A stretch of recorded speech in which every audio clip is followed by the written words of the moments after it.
never been there, so Lisbon is a great city to go to. So let's make POPL even greater than it already is. So it's a historic capital. It has enormous amounts of history, and it's also a modern city. And it's an interesting place to visit for those reasons alone. Of course, you only want to go there for academic and scientific reasons. I'm just mentioning these as a side effect. Sorry, it's a very functional approach, though.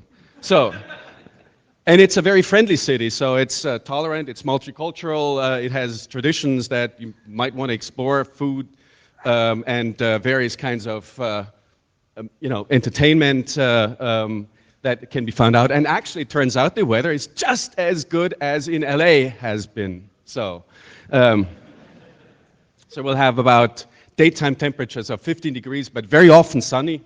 And we're looking at various venue options, all of them very close to the beach, and of course in the city of Lisbon or right around there.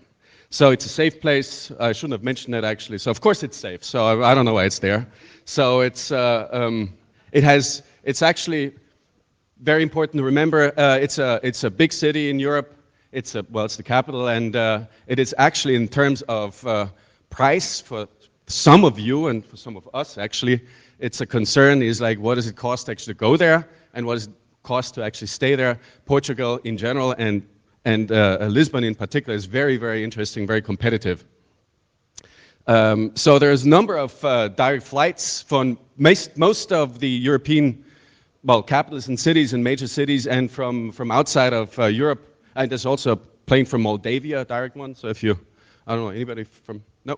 Okay, well, anyway, so, and then Beijing, and from North America, we've already maybe not talked about it, but it's Boston, Miami, JFK, and also from 2 cities in Canada, Montreal and Toronto.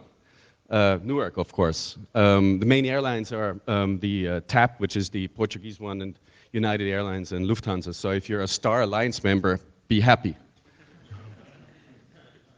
So getting around is actually very easy because, as you can see up there, the airport is in the city of Lisbon.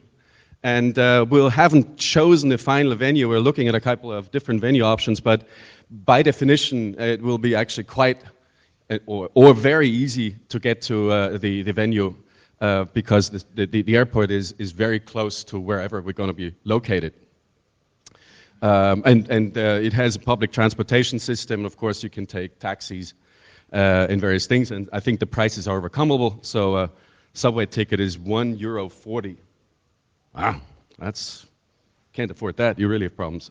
So now the bad news, you might say. The bad news you might expect, actually now I'll show you exactly the option of the venue and the exact deadlines for the 2 places, the 2 dates you probably have in mind, you should have in mind, which is the submission deadline and the conference dates. We're just about converging, but we're not quite there yet. So we're looking at something like early July, and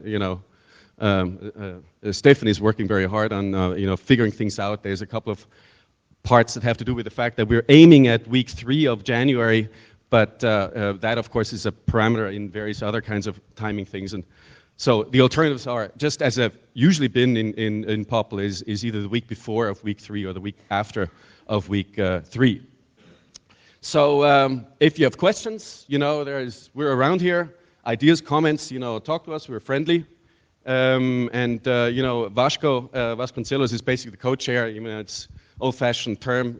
He's the local arrangements chair. He's at the University of Lisbon. He knows this inside out, and he's going to put on a very excellent organization there together with Annabelle, of course. So Stephanie, of course, has a very, very important message. So let's hear it. Okay, I just have one thing to say, and it's just how excited I am and how much I'm looking forward to seeing all of your papers in July. So definitely get started writing early. I want to see a lot of submissions. So see you at POPL'18, all of you. Thanks.